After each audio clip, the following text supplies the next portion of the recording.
to bring in my next guest, one of my favorite people in the entire free world. She is Laura Rutledge. Of course, you see her all over the place on ESPN this time of the year, SEC Nation, NFL Live, Monday Night Football, and now here on Sports Scene. Thank you for doing this, because you're not really busy, right? Not much going on right now. No. It's all good. I could not wait to talk to you about what's transpired here, Laura, with all the, and believe me, drama has, there's not a drama show on television that wasn't, better than this was. But you're over. Let me start with Kiffin. A lot of Gator fans obviously wanted him, and now that he's not here, we didn't want him in the first place, that sort of thing. But when you watched this, how did this play out to you? Yeah, I mean, look, I think, Florida fans that are feeling like really upset that they didn't get Lane Kiffin and then maybe trying to have sour grapes or whatever it is.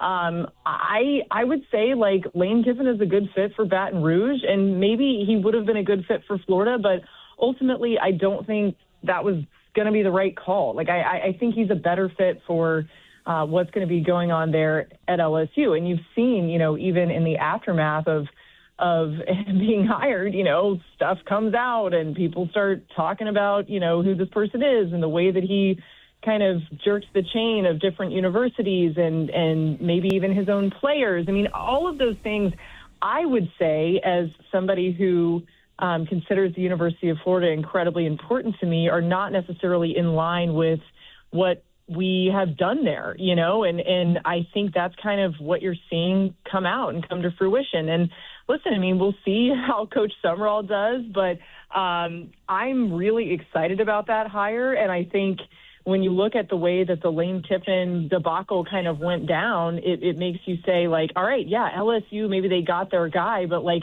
they also had to sacrifice some decorum in all of it, right? And there's something to be said for that. So I think he will be a good fit in Baton Rouge, but I don't know that Florida fans should be super upset that they missed out, maybe is the best way to put it. Attending the press conference, Laura, I mean, it's only a press conference, right? But to me, Sumrall won the day. He said and did all the right things. What did you think of that hire?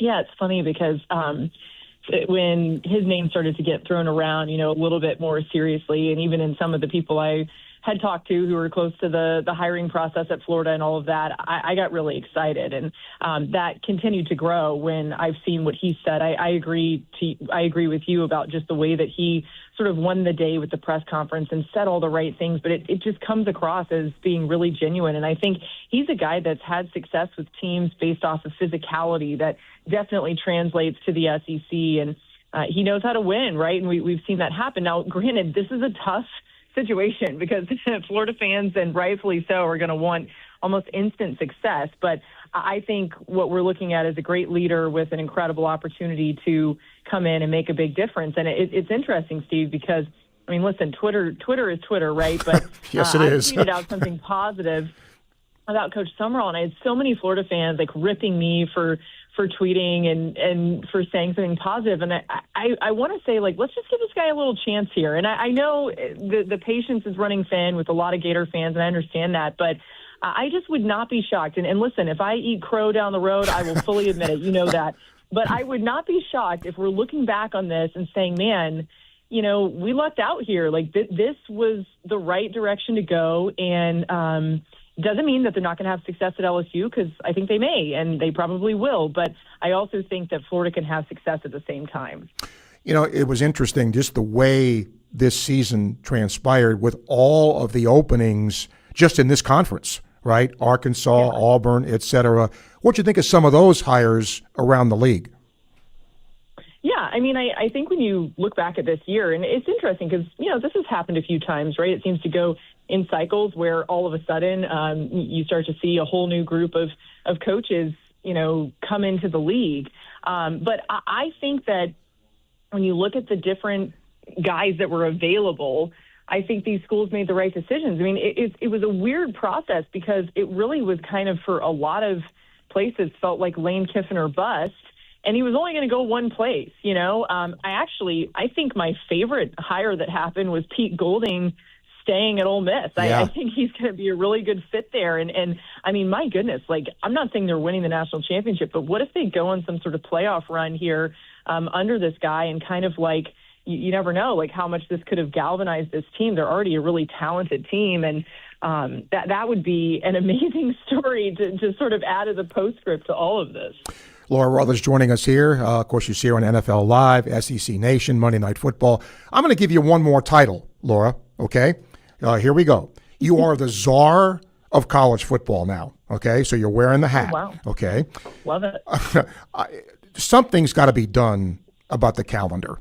It's going more towards an NFL model, but you still have academics and all of that. So if you were the czar of college football, how would you make that work? Something's got to be done here, doesn't it?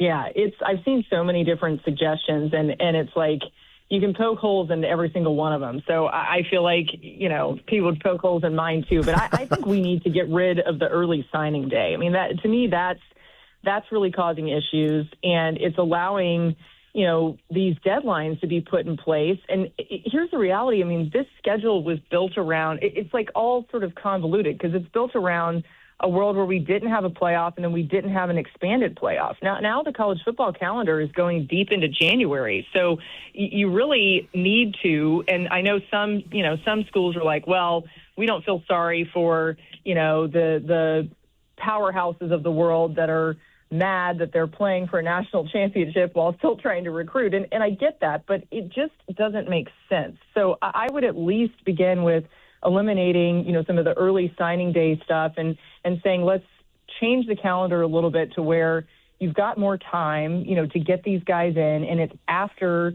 the national championship is played. So the regular signing day, the February time period would make more sense.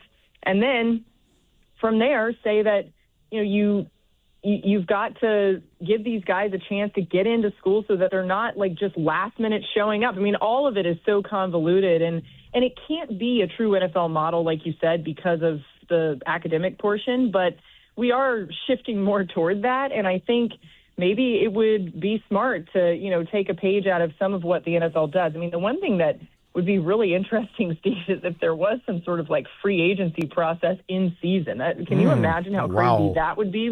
If players could be, have something in their contract that would make some of them available, and you could grab up players for a playoff run if your team, was in it, and maybe they're on a team that's not in it. I mean, how cool would that be? But anyway, that's probably too crazy. But what I would start with is trying to fix the signing day process and make it a little bit better when it comes to the actual calendar. You know what's funny about what you just said? I floated this to a friend of mine the other day, and he thought I was drunk. That well, I'm not, I promise. How about this?